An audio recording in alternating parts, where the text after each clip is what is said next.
Hey everyone, this is Peter Zablocki, the host of the Daily History Shorts podcast. Good morning, good afternoon, or good evening. If this is your first time stopping by, I hope you stick around and return tomorrow for more fun history. And if you enjoy these Friday conversation series, you can always find the entire backlog of conversations with historians, authors, Pulitzer Prize winners, and much more under the Conversations tab on our website at www.historyshortspodcast.com. Yesterday, December 7th, 1941. It's one small step for man, one giant leap for mankind. Mr. Gorbachev, tear down this wall. Today's conversation is proudly brought to you by The Collector, your destination for captivating stories that teach, inform, and inspire millions of readers every day. From ancient history to today's defining moments, from philosophy and art to exclusive interviews, discover more at thecollector.com. Today we're thrilled to welcome a distinguished historian whose latest work is set to redefine how we understand one of history's most pivotal moments. Joining us today is Dr. Richard Bell, professor of history at the University of Maryland, a British-born scholar with a PhD from Harvard University and a BA from Cambridge. Renowned for his gripping narratives on early American life, including his acclaimed book, Stolen: 5 Free Boys Kidnapped into Slavery and Their Astonishing Odyssey Home, Dr. Bell brings a fresh global perspective to the table. His upcoming book, which we're going to discuss at length today, is called The American Revolution and the Fate of the World. The work reframes the revolution not as a tidy colonial rebellion, but as a sprawling world war that reshaped empires, sparked migrations, and ignited movements for liberty and injustice across continents. Richard, welcome to History Shorts. It's my pleasure, Peter. What is your own story? How did you get into history, and how did all this evolve into becoming a career? Oh, wow. I never thought this would happen. I grew up in a family of accountants, so I guess being a historian is my rebellion against those expectations. So I grew up in England, as I hope listeners can still hear, but I've lived in the US for, 20, 25 years by now. And I discovered history pretty late. When I was in 10th grade, we got a new teacher, and the previous teacher had also been the gym coach and was really not my favorite instructor. You probably know how that goes. And then we got a new teacher whose main job was teaching history and really knew what he was doing. And so he got me excited about history. I went to college in England to be a history major, and like most young British people who study history in college, I studied British history and European history. American history was something I was only dimly aware of, having never been taught it in school over in Britain. And it was only really in senior year of college or something close to it that I stumbled almost by accident into a class on colonial American history. And one of the reasons I'd chosen that class was because it didn't meet too early in the morning, right? Like some of the other classes. It was like 11 a.m. I thought, I can do that. I can get up for that if I set an alarm. So I set my alarm, went to my class, my 11 o'clock class about colonial American history, and one of these classes that changes your lives. I think many people have those sort of educational experiences. And for me, it was meeting Professor Betty Wood, one of the pioneering social historians of colonial America, and she was so good at her job that if she'd been teaching ancient Egypt, I'd be trying to tell you about ancient Egypt right now. But she was telling me instead about colonial America, a subject that, for me as a British person, was a blank slate, something I knew nothing about. And she got me really excited about the subject really quick. She made it interesting and complicated and important, which it is. And I've really never looked back. I've been a historian of America ever since senior year of college. And since getting a PhD in the United States, where I moved in 1999, I've been teaching at the University of Maryland, where my job is right now, just outside Washington, D.C., which is where I'm coming to you from today. Yeah, very similar to myself. I mean, I grew up in Poland. I came to the U.S. when I was a kid as well. I had no idea about anything American history. They're like, George Washington did this, and the kids are like, oh my God, we've done this so many times. I was in elementary school, but I'm like, who the heck is George Washington? Like, I had no idea who any of these people were, and same like you, I'm like, I'm curious about this. And kind of growing up and going and getting my, degrees, my dad was always like, well, you got to do European history. And I'm like, no, I'm actually curious about American history. And he's like, why? It's so short. I'm like, oh God. Absolutely, yeah. So it's so short, nothing happened, it's not important, was the sort of caricature in Europe, at least when I grew up in the 1980s.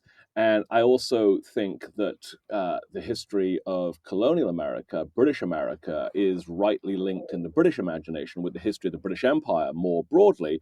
And in the 1980s, there was a lot of reticence about talking about the British Empire, again, for good and understandable reasons, because there's a lot of very dubious stuff in the history of the British Empire, slavery looming largest of all. So for all those reasons, teachers and students just didn't talk about it. We skipped over like 400, 500 years of this history. I remember when I was in K-12 in Britain, we studied the Tudors at length when plucky English kings and queens see off the French Catholic threat, and then the Spanish Catholic threat, and then Catholicism itself. And then we jump forward, Peter, 400 years to like World War II, where Britain defeats the Nazis single-handedly without any help from any other nation. At least that's how I was taught it. So notice what's missing there, right? The entire history of the British Empire. I love that. So let's get talking about your book, because it really was a very refreshing look at the American Revolution. I did my master thesis actually on American Revolution in my home state of New Jersey, and I've read so much about it. But this really was, I was turning the pages. It was amazing. So great job to you, first of all. Thank you. And then the American Revolution and the fate of the world. Like, you reframe the American Revolution not as an isolated colonial uprising, but really as like an opening salvo of a global war. Can you elaborate on that and how you got to that, and really what you mean by this approach? Yeah, the way I want to answer that is by saying that people at the time, the American patriots who led the revolution, that was what they were interested in achieving as well. They wanted to broaden out a fight within the British Empire with very uncertain odds of success into a global war where Britain was being attacked from all sides, which would better allow the patriots to achieve their own objectives, which of course were political independence and free trade and allied goals like that. So if you look at the career of, take Benjamin Franklin, one of the key patriot founding fathers, you look at his actions in the years of the war, and his singular mission is to expand the board, right? To bring more players into this contest. We think of him rightly as being responsible for engineering, forging the all-important French alliance that brings tens of thousands of French soldiers and sailors, countless amounts of French cash and specie and French ships into the war. And that's part and parcel of a broader campaign to get multiple European allies, France and Spain and the Netherlands, involved. They're also trying to divide the British Empire against itself any way they can, of course, to give Britain as many headaches at the same time as possible. So Ben Franklin is starting his own privateer fleet in the English Channel to raid British merchant ships. He's involved in efforts to encourage German Hessian soldiers to defect from basically the British ranks over to the American Patriot side. He's stirring up a discontent among the Irish in Ireland to give Britain more headaches there, and he's cheering rulers in South Asia who are rising up against the British Empire there at exactly the same time in alliance with France, which is, of course, the US ally.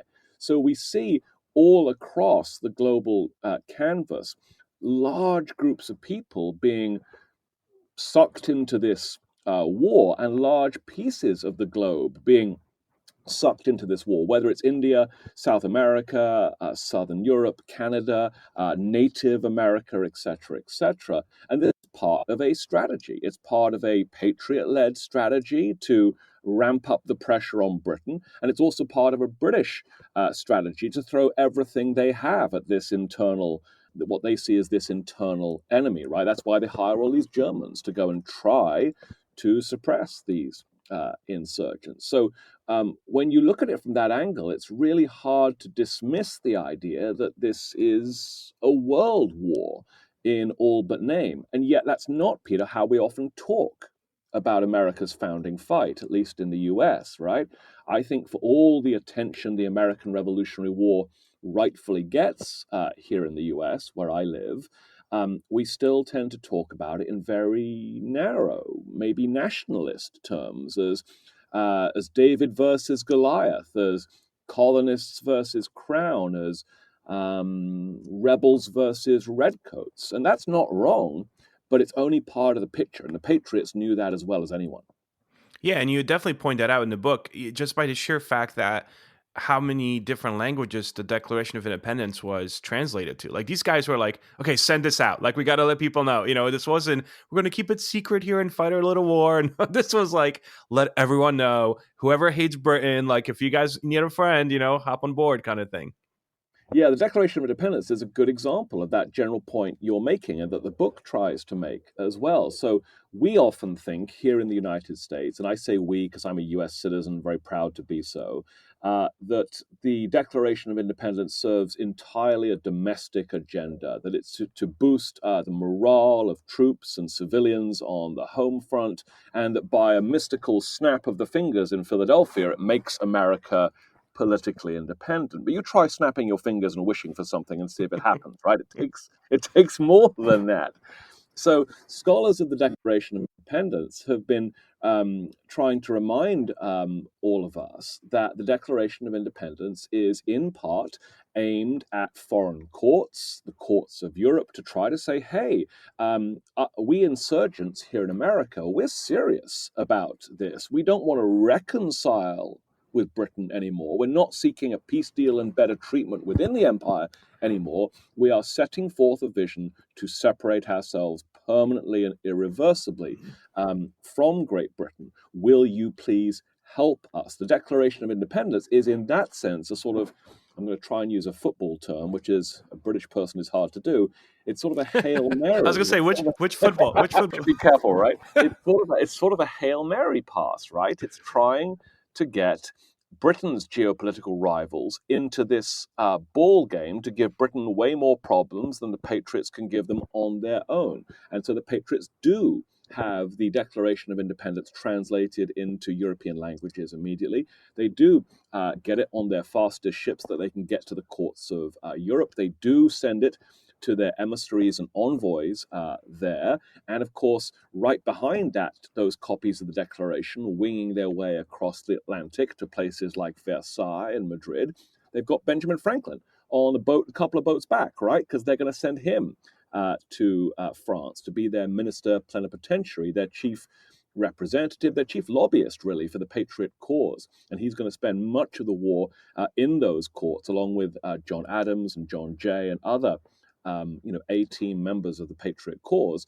If you look where they're sending some of their top people, you can see that clearly they have their eyes on Europe and more broadly on expanding the board.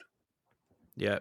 And I mean, you mentioned this in the book a lot as well, this idea that this is the naval battles make this such a global conflict, because obviously if you spin the globe, you see a lot of blue, right? So when we think of American Revolution, as you mentioned, this idea of war, there's Yorktown and there is Trenton, but really a lot of this war is happening, especially when Spain, and France joined. Like this is also a naval war that we don't often talk about. That's absolutely right. And this is to the endless, annoyance of naval historians who've been saying, what about us for decades when talking about the American Revolutionary War? And they've got a point. So this book tries to put, let's call it sea power, or naval power if you prefer, back into the story of the American Revolution. And it's easy to lose sight of that because the Continental Navy, no disrespect to John Paul Jones, just wasn't a very advanced or large-scale military force. It wasn't much of a threat. And so the Continental Congress knew that if it wanted to have any chance of stopping the world's most powerful navy from permanently blockading and strangling the East Coast of the rebel colonies, that they're going to need naval assistance. And so they reached out to the second largest navy in the world, which is France, and the third largest navy in the world, which is Spain. And guess what? When you put the second and third largest together, they're bigger than largest. And so suddenly by 1779, which is the year that Spain enters the war, the Patriots' allies have more naval power than the Royal Navy. And that is a game changer in terms of the overall stakes of the war and the prospects for victory on land, because it means that the Royal Navy has to engage the French Navy and the Spanish Navy wherever in the world they are challenging. And the French and the Spanish Navy, very cannily, Peter, try to draw the Royal Navy out of the North Atlantic to anywhere else, right? To clear the way for weapons and trade and other supplies to reach the rebels and their allies in North America. So you see the French swarm the British Caribbean, trying to tie up British naval resources defending British possessions in the Caribbean, like Jamaica, the jewel of King George's imperial crown, the colony he's most eager to hang on to. France threatens it directly and purposefully as a way to relieve Royal Navy pressure on Philadelphia and Boston and other places. And then you see that same pattern reoccur all around the world. The American Revolution has all sorts of naval engagements out in India, in the waters around South Asia, which is incredible when you think about it. In fact, the last battle of the American Revolutionary War is in southern India, and it's a naval battle. And there's also Europe, too, which we don't often think of as a theater of the American Revolutionary War. But the Spanish Navy, often partnering with the French Navy, tries two major naval operations when it joins the war in 1779. The first is to attack the British homeland, to invade southern England, which, if they'd been successful, would have caused all sorts of consequences. Instead, heavy winds and some British naval retaliation prevent that invasion. And the same year, Spain's navy and land forces, sometimes working with French assistance, lay siege to the British outpost of Gibraltar on the very southern tip of Spain, which Britain's held for several decades, and that's been really strategically important for Britain's control of the Mediterranean. The Spanish lay siege to Gibraltar in what is a sustained, naval engagement, even though it's a siege of a fortress. And that siege lasts 3.5 years, and it's the largest siege of any in the American Revolutionary War. Makes Yorktown look like some sort of blip in comparison. So what ships do and what happens at sea, it turns out, matters almost as much as what happens on land. So we need to tell both stories if we're going to get a fair and accurate global appraisal of how this war was fought and how this war was won. Your book also masterfully unfolds the story of the revolution through different lived experiences and different viewpoints of individuals across the globe, really. Can you share maybe one of these compelling characters that you decided to center the story around? I'm really glad you mentioned that, Peter. Thanks, because this book tries to look at the revolution not only from the top down through the lens of military history, but also from the bottom up through the lens of ordinary lives. And I'm really proud of those chapters where we put individual people who are navigating this crisis, this catastrophe, this odyssey, this opportunity front and center. I'll tell you one quick story, and I should say here that the story I'm about to tell is based on excellent scholarship developed over many decades by other scholars, including Cassandra Pybus. I want to tell you the story of Harry Washington. Harry Washington, you'll remember, Peter, is the enslaved man who is enslaved by George Washington and works as a stable hand at Mount Vernon for the 13 years before the Revolution, and then runs away to British Army lines as soon as the American Revolution begins and as soon as British military commanders start dangling the promise of lifelong freedom in front of enslaved individuals whose owners are rebels, whose owners are patriots. Harry is one of thousands and thousands of enslaved individuals who find their way to the British lines during the Revolution.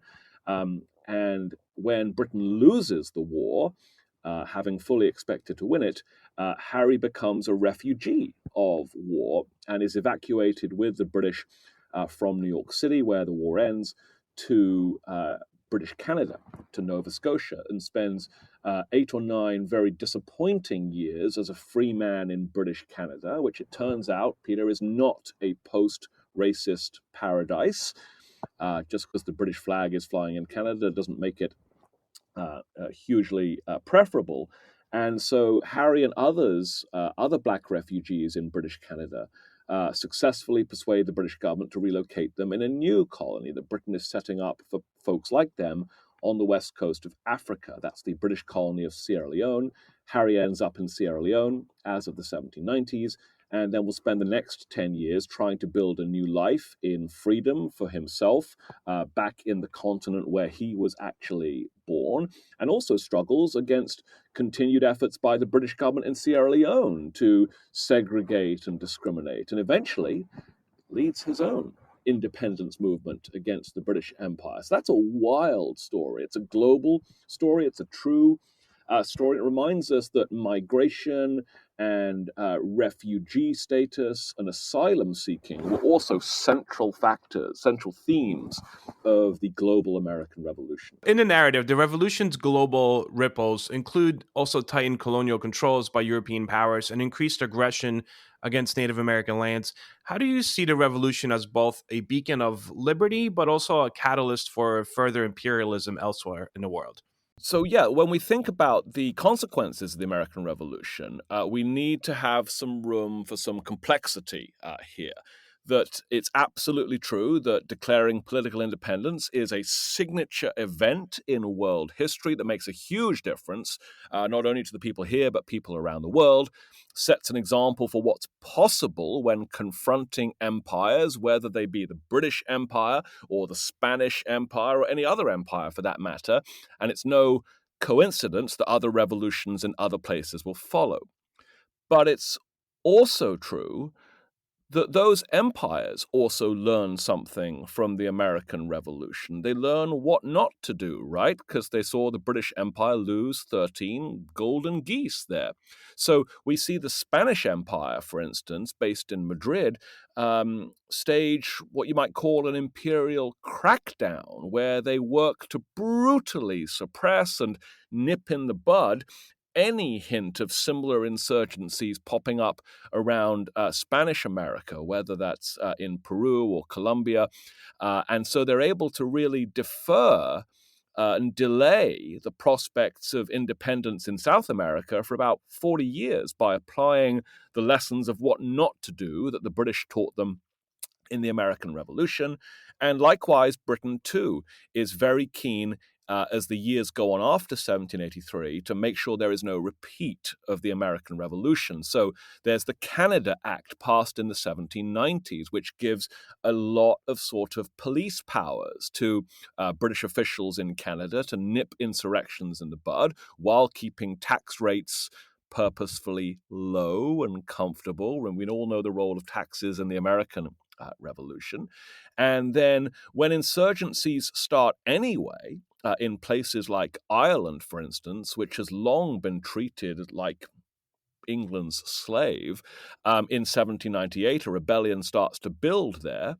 So the British government in London sends one of its best men, you'll recognize this name, Peter, Lord Cornwallis, the infamous leader of the British failure at Yorktown, out to redeem himself, and they send him to Ireland to launch a vicious crackdown on Irish rebels seeking independence there in 1798, which is effective. Cornwallis does redeem himself, and then he does the same thing in India, trying to put down other insurgencies there. So for every advance that liberty makes in the wake of the American Revolution, order and security and empire are fighting tooth and nail to hold on and reassert themselves as well. You know, you obviously are a writer and you're a professor, but I assume you're also a reader. If you were to look at your bookcase that you've had your entire life from childhood to now, give me one or two books that I would definitely find on that bookshelf. I've thrown out a lot of my childhood books, whereas my wife has kept every single book she's ever owned since she was a baby. I'm going to pick two books which have meant a lot to me as I've become the person I am now. one of the history books that has meant a lot to me as a teacher and as a writer is a book called The Kingdom of Matthias. And it's a weird little micro-history book by Sean Wilentz and Paul Johnson from about 30 years ago that tries to reconstruct the history of an urban cult in Manhattan in the 1830s. And it's absolutely fascinating, leaves you on the edge of your seat on every page, which is amazing for a book with real academic chops behind it. So that's meant a lot to me, The Kingdom of Matthias. But then I also read a lot of fiction, as well as many of us who write nonfiction for a living do. That's where we get all our best tricks from great fiction writers. And for me, one of the great fiction writers is actually a fellow DC writer. I live near Washington, Edward P. Jones, who in the early 2000s wrote a sweeping historical novel called The Known World, which won all the prizes back in roughly 2005 or so. And it tells the story of a plantation, of a slave labor camp in Virginia in the 1850s, I think. And what's interesting about this particular slave labor camp is the enslaver himself is African American, which did very occasionally happen in actual American history. And Edward P. Jones, who himself is a black writer, picked that little fragment of weirdness from the 19th century and imagined his way into the psyche of that African American slaveholder. And the result is one of the most beautiful, lyrical, and insightful explorations of the tragedy of American slavery that I think you'll ever read. So The Known World by Edward P. Jones means a lot. I definitely have to check those out. What are you up to next? I know right now you're recording the audiobook of this book, but are you already planning on a new topic? Are you ready to go? What are you thinking here? I'm certainly keeping busy, I'll tell you that. Next up is a new course for subscribers to the Great Courses, which is an online lecture platform that I'm sure many of your listeners are familiar with. And I'll have a new deep dive into the Declaration of Independence appearing for the Great Courses in the spring of 2026. And then I hope to write a couple more books in the years I have left. I'm in my late 40s. It takes a while, each one. And I'm hoping, don't write this down, listeners, I'm hoping that my next book will be an exploration of slavery and railroads and slavery, the interplay between how railroads helped expand slavery, how slavery helped expand railroads, but how also freedom seekers used railroads as instruments of liberation. So trying to put these ideas in conversation with one another. That's a long-term project. That's amazing. Rick, where can my listeners go to learn more about your work? I've got my own website, richard-bell.com, and I also regularly update that with in-person appearances and hybrid and virtual classes that I run. So I hope people will take a look and come out and find me. Awesome. Rick, thank you so much for taking the time. This was really great. My pleasure.